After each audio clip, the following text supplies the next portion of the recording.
안녕 친구들. 오늘은 안전하고 행복한 학교 생활을 위한 디지털 성범죄 예방법을 알려줄 거야.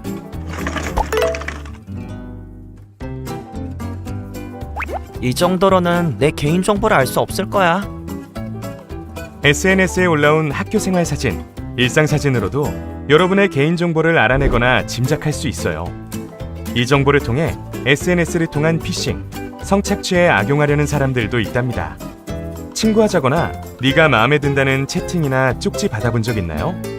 이렇게 채팅을 통해 친해진 친구가 나의 개인정보 혹은 몸사진을 요구하지는 않는지 눈여겨봐야 한답니다.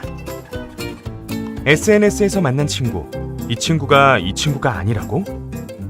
SNS에서 만난 친구가 알고 보니 다른 사람일 수도 있대요. 예를 들면 10대 친구인 줄 알았는데 어른이거나 같은 여자친구인 줄 알았는데 성별이 다를 수도 있어요. 여러분에게 친구로 접근하기 위해 다른 사람의 사진을 도용하거나 해킹된 계정을 사용했을 수도 있다는 걸 기억해요. 스스로 올린 몸사진을 빌미 삼아 누군가가 협박하는 경우도 있어요. 내가 올린 성적인 사진을 빌미 삼아 시키는 대로 하지 않으면 신고하겠다고 협박하는 것은 범죄입니다. 디지털 성범죄 피해자 지원센터에서는 경찰 신고 없이 무료 지원하고 있으니 꼭 도움을 요청하세요. 이 교시는 우리 반 단톡방 에티켓에 대해 알아볼게요. 상대방의 동의 없는 촬영과 공유. 친구 사이니까 괜찮을까요? 아니요. 맞아요. 친구뿐 아니라 가족의 사진이라 해도 동의 없는 촬영, 공유는 범죄라는 것 잘 알고 있죠? 네. 뿐만 아니라 동의 없는 사진 합성과 합성 사진을 이용한 성희롱, 모욕은 명백한 범죄랍니다. 이렇게 친구들의 사진을 이용한 성희롱, 외모 품평하는 모습을 보았거나 불법 촬영한 영상을 올리는 것을 보았다면 이건 처벌받을 수 있는 범죄야. 장난이 아니라 폭력이야 라고 친구에게 알려주세요. 말하기 어렵다면 믿을 수 있는 어른에게 도움을 청해요. 이번엔 커플 사이에서 필요한 디지털 성범죄 예방법에 대해서 알아볼게요. 사귀는 친구가 원치 않는 사진이나 영상을 찍자고 강요한다면 단호히 거절하세요. 정말로 사랑하는 사이라면 원하지 않는 사진이나 영상 촬영을 강요하지 않아요. 또 촬영에 동의했어도 허락 없이 유포하는 건 명백한 범죄라는 사실을 기억해요. 사귀던 사이의 촬영물을 부모님이나 학교 친구들에게 유포하겠다고 협박한다면 촬영물을 유포하지 않았더라도 협박받은 사실만으로도 도움받을 수 있어요. 4교시에는 중요한 여러분의 역할에 대해서 이야기해 볼게요. 혹시 친구가 피해자라는 사실을 알게 됐다면 어떻게 해야 할까? 친구의 피해 사실을 다른 친구들에게 전하지 말고 정보를 알려요. 또 친구가 자기 잘못 때문이라며 자책하면 디지털 성범죄는 가해자의 잘못이라고 알려줘요. 디지털 성범죄는 누구에게나 일어날 수 있는 일이라고요. 모두 잘 알고 있군요. 맞아요. 디지털 성범죄는 여러분의 잘못이 아니에요. 피해 영상물 삭제하려면 부모님 동의가 필요한가요? 디지털 성범죄 피해자 지원센터의 모든 지원 과정은 비공개로 부모님 동의, 경찰 신고 없이도 지원받을 수 있어요. 상담이나 신고 용기가 나지 않는데 어쩌죠? 본인이 직접 전화하지 않고 형제 자매의 연락으로도 상담을 받을 수 있어요. 또 인터넷 게시판으로도 상담받을 수 있어요. 제 몸을 찍은 촬영물이 인터넷에 퍼졌을 때는 어떻게 해야 하죠? 디지털 성범죄 피해자 지원센터에서는 피해 촬영물을 무료 삭제 지원해드리니 걱정 말고 연락해요. 또한 단톡방, SNS 계정, 피해 촬영물은 지우지 말고 연락해요. 제 일상 사진을 이용해 성희롱하는 경우도 지원받을 수 있나요? 여러분의 사진을 합성하거나 합성 사진으로 성적 모욕하는 경우도 범죄이므로 무료 지원받을 수 있어요. 누군가가 피해 촬영물을 유포할까봐 두렵다면 어떻게 해야 하죠? 아직 촬영물이 퍼지기 전이라도 여러분의 불안한 마음에 대한 상담, 유포에 대한 모니터링 지원을 받을 수 있어요. 시키는 대로 안 하면 촬영물을 올리겠다고 협박한다면 어떻게 해야 하죠? 시키는 대로 안 하면 유포하겠다는 협박, 시키는 대로 하면 촬영물을 지워주겠다고 하는 회유 방식은 가해자들의 전형적인 수법이에요. 가해자가 시키는 대로 하지 말고 바로 전문기관에 도움을 청해주세요. 여성 긴급전화 1366, 청소년 상담 1388. 꼭 기억해요. 피해는 여러분 잘못이 아니에요. 도와줄 사람들이 있어요. 피해 상황에서 벗어날 수 있어요. 여성 긴급전화 1366, 디지털 성범죄 피해자 지원센터 02-735-8994.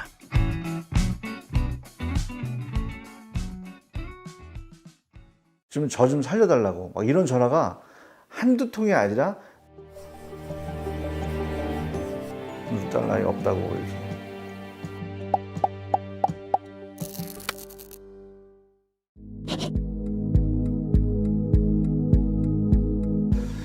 (2008년 4월) 달에 토요일 날 일산에 있는 초등학교에서 촬영을 했는데요. 나만큼 이쁜 애가 어딨냐라고 이제 잘난 척을 좀 하는 그런 콘티였는데, 그거를 찍고 나서 이제 광고에 그 여자아이의 이름하고 학교까지 나간 거예요. 그러면서 약간 좀 안 좋게 그 또래들이 본 거예요. 그래서 그 아이들이 그 악성 댓글을 엄청나게 단 거예요. 돌 던져서 널 꼭 어떻게 할 거야. 뭐 네 학교에 6학년 내 친구가 있는데 그 친구를 통해서 너를 꼭 괴롭힐 것이다. 막 악성 댓글 정말 모멸적인 심한 말들을 그 아이가 그걸 읽은 거예요. 초등학교 5학년짜리 꼬마아이는 학교 가서 욕먹을까봐, 단체로 누가 때릴까봐 이제 학교도 못 가고, 이 아이가 이제 그 병원을 가게 된 거예요. 병원을. 그 아이를 입장에서 어떻게 해줄 수 있는 게 뭐가 있을까라고 고민을 하다 보니까 저희 직원이 대표님 이거 한번 삭제해보면 어떨까요? 라고 얘기를 하는 거예요. 그래 그럼 한번 삭제 한번 해보자라고 해서 뭐 네이버면 네이버, 다음이면 다음 이런 곳에다가 저희가 그 양식에 맞게끔 삭제 요청을 했던 거죠. 오지랖에서 시작된 오지랖. 그 아이의 고통이 너무 저희한테도 그게 느껴지니까 그렇게 시작된 일이 2008년도에 우리나라에서 이제 이게 시작이 된 케이스가 된 거죠. 그러니까 처음에 2013년도에 연예인들의 악성 댓글, 기업의 그 부정 게시물, 허위 사실 유포 삭제한다고 이제 신문으로 이제 그 기사가 나갔어요. 나가고 나서 의뢰자들이 이제 오는데, 어떠한 의뢰자들이 저희 회사를 찾아왔냐면 그 성동영상이 유포돼서 30년간 고생을 했던 사람, 지금 아이 낳고 결혼해가지고 살고 있는데 그 동영상이 이제 유포돼서 이 가정을 완전 풍비박산이 난 어떤 이런 여자분들, 엄마한테, 자기 아빠한테, 선생님한테, 누구한테도 얘기할 수 없이 그냥 혼자 쿵쿵 앓다가 저희 회사 전화 오는 애들. 청소년들은 전화를 하면 숨을 못 쉬어요. 말을 못하니까 전화를 끊어. 말을 하고 싶어도 이게 침이 올라오는 거야. 이게 울음이. 자기 삭제해달라고, 이거 진짜 학교도 못 가고 지금 집에도 못 들어가겠다고, 이거 좀 저 좀 살려달라고, 막 이런 전화가 한두 통이 아니라 매일 그런 전화가 2013년도에 오는 거예요. 청소년들이 전화를 하는 와중에 이 자살하는 애들이 너무나 많아요. 100명의 전화 오면 한 3명 내지 5명들은 자살을 하는 것 같아요. 그 아이한테 보고를 해줘야 되고, 그리고 뭐 데이터들을 모니터링 한 걸 갖다 보내줘야 되거든요. 그 통화가 안 되고 이제 부모님이 전화를 받는 케이스들이 있는 거예요, 종종. 그러면 우리 딸아이 어떻게 하시냐고. 회사에 전화가 와서 전화 드리는 거라고 얘기를 하면 우리 딸한테 앞으로 전화하지 말라고. 우리 딸아이 없다고 이렇게.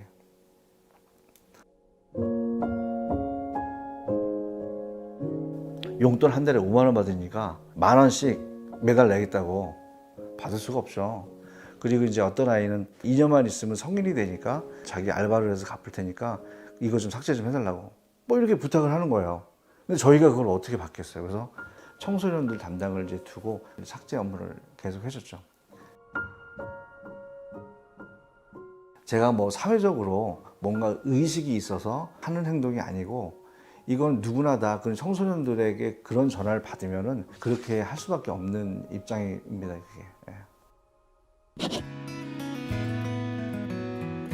어떤 항공사에 취업을 한 20대 초반의 여자분이었는데, 그 항공 이름 치면은 무슨 항공 누구누구 동영상, 이제 막 취업해서 이제 교육받는 그 여자 이름이 같이 뜨는 거예요. 그런데 그 사람이랑 건 상관이 없는데 그 영상을 얼굴을 자르고 몸을 편집을 해가지고 만들어서 이제 온라인에다가 어떤 사람이 악의적인 의도로 그걸 공개를 했던 거예요. 스튜어디스로 이제 그 취업해서 교육받고 있는데 회사 내에서 임원들이 난리 났다고. 그래서 그거를 삭제를 한 3개월 정도 해드렸는데, 그 항공사를 치게 되면은 직원의 이름이 안 나오게 되는 것까지 이제 해결을 해줬죠.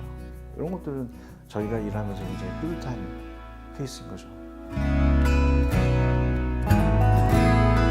정치인들의 당사자에 대한 어떤 여러 가지 평가 글들, 해달라고 해서 저희가 의뢰를 안 받는 부분들이 있고 투자회사에서 저희한테 그 의뢰를 했었어요. 이제 조사를 해봤더니 그 대표는 구속이 됐고 법적으로 문제가 있는 글이고 사실들이어서 저희가 삭제를 할 수가 없는 거예요. 그래서 그런 일은 뭐 돈을 많이 준다고 해도 마다를 하죠. 이렇게. 저희 직업이 양날의 칼이에요. 양날의 칼. 뭐 신상을 털거나 뭘 찾거나 이런 게 저희가 찾는 일이기 때문에 잘못 사용하시는 분이 나타나게 되면은 세상을 굉장히 어둡게 만들 수 있는 케이스가 너무나 많죠. 좀 더 좋은 세상, 긍정적인 세상을 만드는데 지금은 저희는 최대한 노력을 하고 있다는 거.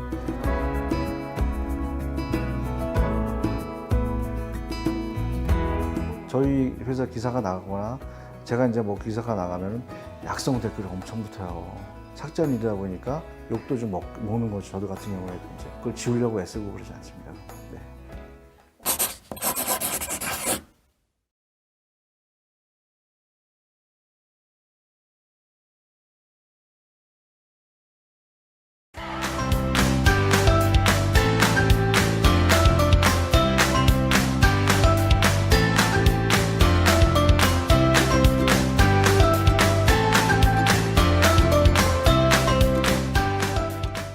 안녕하세요. 오늘은 존중과 배려로 함께하는 성폭력 예방에 대해서 알아보도록 하겠습니다. 오늘의 학습 목표는 첫째, 성폭력의 유형을 3가지 이상 제시할 수 있다. 둘째, 성적 자기결정권의 개념을 설명할 수 있다. 셋째, 진정한 동의의 개념을 설명할 수 있다. 입니다. 먼저 청소년 성폭력에 관한 관련 뉴스를 살펴보도록 하겠습니다. 이 기사는 지난 11월에 보도된 내용인데요. 16세 A군은 교제하던 여학생 B양을 집에 데려와 성관계를 맺으면서 신체 등을 동의 없이 몰래 영상으로 촬영한 혐의와 C양을 집에 데려와 술을 마시던 중 술에 취해 제대로 몸을 못 가누자 억지로 입을 맞추고 위력으로 성폭력을 한 혐의를 받고 있습니다. 재판부는 징역 장기 4년, 단기 2년의 선고와 도망 우려가 있다고 판단되어 법정 구속을 했다고 합니다. 이 뉴스를 보면 굉장히 심각한 청소년 성폭력이 발생했는데요. 성폭력의 개념을 명확히 알고 가해와 피해 모두 예방해야 하겠습니다. 이 자료는 2016년 1년간 발생한 성폭력 현황을 나타내는 경찰청 통계입니다. 앞의 도표는 남자 성폭력 발생 건수를 말합니다. 총 1,400여 건의 성폭력 중 20세 이하, 즉 남자 아동 청소년에게 발생한 성폭력 건수가 총 549건으로 전체의 38%에 해당합니다. 이는 남자 성폭력 10건 중 4건은 남자 아동 청소년에게 발생하고 있음을 알 수 있습니다. 다음 표는 여자 대상으로 한 성폭력 현황인데요. 총 25,800여 건의 성폭력 중 20대와 30대가 53%로 가장 많은 비중을 차지하고 있습니다.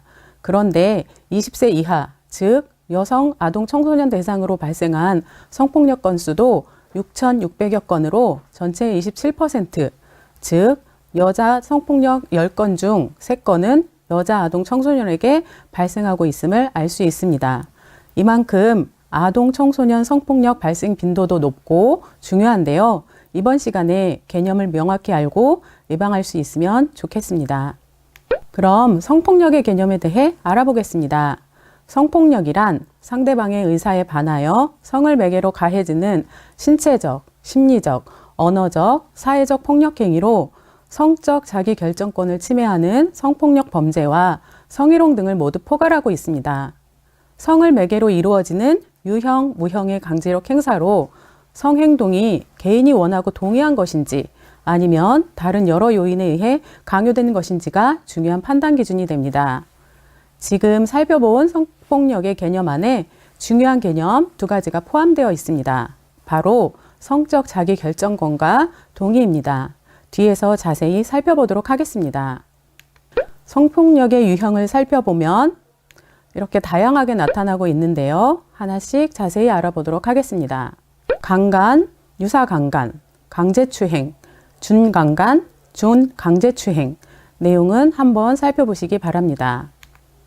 위계 위력에 의한 간음이란 미성년자, 장애인, 업무상 피감독자에게 착각이나 오인을 일으켜 범행하거나 사회적, 경제적, 정치적인 지위나 권세를 이용하여 위력 또는 추행하는 행위를 말합니다. 미성년자 의제강간 추행이란 13세 미만의 미성년자를 간음하거나 추행하는 행위를 말합니다. 공중 밀집 장소에서의 추행이란 대중교통수단, 공연 장소나 집회 장소, 그 밖에 공중이 밀집하는 장소에서 사람을 추행하는 행위로 지하철, 버스 안에서 성추행을 하는 행위가 포함됩니다. 성적 목적을 위한 공공장소 침입이란 성적 욕망을 만족시킬 목적으로 공중 화장실이나 목욕탕 등 공공장소에 들어가거나 퇴거 요구를 받고도 불응하는 행위를 말합니다. 통신매체 이용 음란 행위, 즉 사이버 성폭력은 성적 욕망을 유발하거나 만족시킬 목적으로 통신매체를 통하여 그러한 말, 사진, 그림, 물건 등을 상대방에게 도달하게 하는 행위를 말합니다. 카메라 등 이용 촬영은 카메라 등을 이용하여 성적 욕망 또는 수치심이 유발 가능한 타인의 신체를 그 의사에 반하여 촬영하거나 유포하는 행위를 말합니다. 최근 N번방 사건이나 카메라 등을 이용한 불법 촬영이 증가하고 있어 관련 법률이 강화되고 있는 추세입니다. 성희롱은 다음 시간에 여러분이 자세히 배울 것입니다. 성학대는 보호하거나 양육하는 대상인 청소년에 대한 성적 가혹행위를 하는 것에 해당하고, 마지막으로 성매매는 불특정인을 상대로 금품이나 그 밖의 재산상의 이익을 수수하고 성행위를 하는 경우를 말합니다. 성폭력 범죄자가 되면 어떤 처벌을 받을까요? 형법 및 성폭력 범죄의 처벌 등에 관한 특례법에 따라 징역, 벌금 등 강력한 형사처벌을 받게 됩니다. 또한 전자발찌 부착, 성범죄자 약물치료, 즉 화학적 거세를 실시하고 아동 청소년 관련 기관의 취업을 제한하고 성범죄자 신상 정보를 공개하는 제도가 있습니다. 성범죄자 신상 정보는 인터넷 성범죄자 알림이를 통해서 검색해 보실 수 있습니다. 인터넷에 접속하면 개인 인증을 통해서 자신이 살고 있는 동네, 도시, 학교 반경 1km 이내에 어떤 성범죄자가 살고 있는지를 검색해 보실 수 있습니다. 자, 성폭력을 예방하기 위해서 우리가 꼭 알아야 할 중요한 개념, 첫 번째, 성적 자기결정권입니다. 성적 자기결정권이란 말 그대로 성적인 것을 자기 스스로 결정하는 것을 말합니다. 헌법에서 보장하는 넓은 의미의 기본권 중 하나로 성에 관해 스스로 생각하고 고민하여 결정할 수 있는 권리를 가집니다. 원하는 상대방과 원하는 장소, 시간, 방법으로 성행위를 할 수 있는 자유뿐만 아니라 성적 가치관을 형성할 권리, 성 정체성을 선택할 권리를 모두 말합니다. 또한 의사에 반한 성적 행위를 강요당하지 않을 권리도 포함됩니다. 다시 정리하자면 성적 자기결정권이란 자신이 원할 때 원하는 사람과 원하는 장소에서 성적인 행위를 결정할 권리, 원하지 않는 성적 행위를 거부할 수 있는 권리를 말합니다. 성행동을 함에 있어서 스스로 결정할 수 있는 권리입니다. 자, 그렇다면 성적 자기결정권은 몇 살부터 가질 수 있을까요? 성행동을 언제 어디서 누구와 할 것인지 스스로 결정이 가능하다고 보는 나이를 말하는데요. 표를 보시면 우리나라는 만 13세부터 성적 자기결정권을 가진다고 볼 수 있습니다. 형법 제305조에 의하면 13세 미만의 사람에게 간음, 추행을 한 자는 강간, 강제추행, 상해, 치상, 치사 등으로 처벌한다는 조항이 있으며 만 13세 미만의 경우에는 동의를 하였다 하더라도 성적 자기결정권을 가지지 않았다고 보기 때문에 성폭력으로 처벌을 받습니다. 성적 자기결정권은 어떻게 행사할 수 있을까요? 바로 동의를 통해서 자신의 의견을 명확히 나타낼 수 있습니다. 우리는 일상생활 속에서 많은 동의를 구하기도 하고 동의를 하기도 하고 거절을 하기도 합니다. 예를 들면 내 책 좀 봐도 될까? 체육복 좀 빌려줄래? 너네 집에 놀러 가도 돼? 우리 내일 만날까? 게임 같이 할까? 등 다양하게 동의를 구합니다. 성폭력 판단 기준으로서의 동의의 의미가 어떻게 변화되었을까요? 예전에는 No means yes라고 해서 안 된다고 했는데도 하고 싶은데 부끄러워서 말로는 안 된다고 하는구나 라고 받아들여지기도 했습니다. 이는 명백히 잘못되었기 때문에 No means no로 바뀌었습니다. 안 된다고 말한 것만 거절이다 라는 것이죠. 그럼 거절이 어려워서 머뭇거리거나 주저하거나 침묵한 것은 동의일까요? 그래서 yes means yes라는 개념으로 바뀌었습니다. 즉, yes라고 명확히 동의한 것만 진정한 동의라고 보는 것입니다. 주저하거나 침묵하는 것은 모두 비동의입니다. Yes means yes는 적극적 동의, 진정한 동의라고도 하는데요. 이것은 조건이 필요합니다. 자유로운 의사표현이 가능한 상태여야 하고 자발적으로 소통이 가능한 상태, 술이나 약물을 하지 않은 의식 자각이 있는 건강한 상태에서 적극적으로 상대방의 제의나 요청을 수용하는 것을 적극적인 동의, 진정한 동의라고 합니다. 침묵과 주저함은 동의가 아니죠. 서로 사랑하는 연인이나 부부처럼 친밀한 사이에서도 언제나 다 성적인 접촉이 동의된 것이 아닙니다. 성적인 접촉을 하기 전에 항상 동의를 구해야 합니다. 상대방이 동의를 구할 때 좋아 또는 싫어 등으로 자신의 의견과 생각을 명확하게 표현합니다. 상대방이 동의를 하던 거절을 하던 상대방의 선택과 의견을 따르고 존중해야 합니다. 동의한 이후라도 상대방이 마음이 바뀌어 거절한다면 나의 행동을 즉시 멈추고 잘못된 행동에 대해서는 사과하는 것이 좋습니다. 동의받지 못한 행동이나 폭력의 책임은 가해자에게 있기 때문입니다. 자, 그럼 동의를 구하는 연습을 해볼까요? 팔짱 껴도 될까? 안아봐도 될까? 손잡아도 될까? 우리 키스할까? 우리 뽀뽀할까? 이렇게 직접적으로 물어봐서 상대방의 동의를 구합니다. 그럼 상대방의 동의를 구할 때 어떻게 답변해야 할까요? 나의 생각과 느낌을 말로 명확하게 표현하면 됩니다. 간단하게 좋아, 응, 그래, yes 라고 동의를 하거나 싫어, no, 지금 하고 싶지 않아, 아니, 난 준비가 안 됐어 라고 거절을 명확하게 하면 됩니다. 우리가 배웠던 성적 자기결정권에 맞추어 대화 내용을 보고 완성해 보겠습니다. A가 우리 뽀뽀할까? 라고 물었는데 B는 싫어 라고 거절했습니다. 그 다음 A의 답변은 어떻게 해야 할까요? 여러분도 활동지에 답변을 작성하고 그 이유를 적어보세요. 선생님은 그래, 내가 너무 성급했어. 미안해. 이렇게 적어보았습니다. 이유는 상대방의 성적 자기결정권을 존중해야 하고 동의하지 않았으니까 바로 사과한다 라고 적었습니다. 다음 활동지를 보면 A와 B의 대화 내용이 무엇에 대해 얘기하는지 명확하지 않습니다. 우리가 공부한 대로 성적 자기결정권에 근거하여 고쳐보겠습니다. 선생님은 A가 오늘 밤 우리 집에 가서 놀래? 라고 물었을 때 B는 집에 놀러 가는 건 좋아. 하지만 다른 성행동은 하지 않겠어. 라고 정확하게 의견을 대답했습니다. 여러분도 알맞은 대화 내용을 완성해 보세요. 성적 자기결정권을 잘 행사하기 위해 성적 의사 결정 능력 척도로 점검해 보겠습니다. 화면을 멈추고 20개의 체크리스트를 작성해 보시기 바랍니다.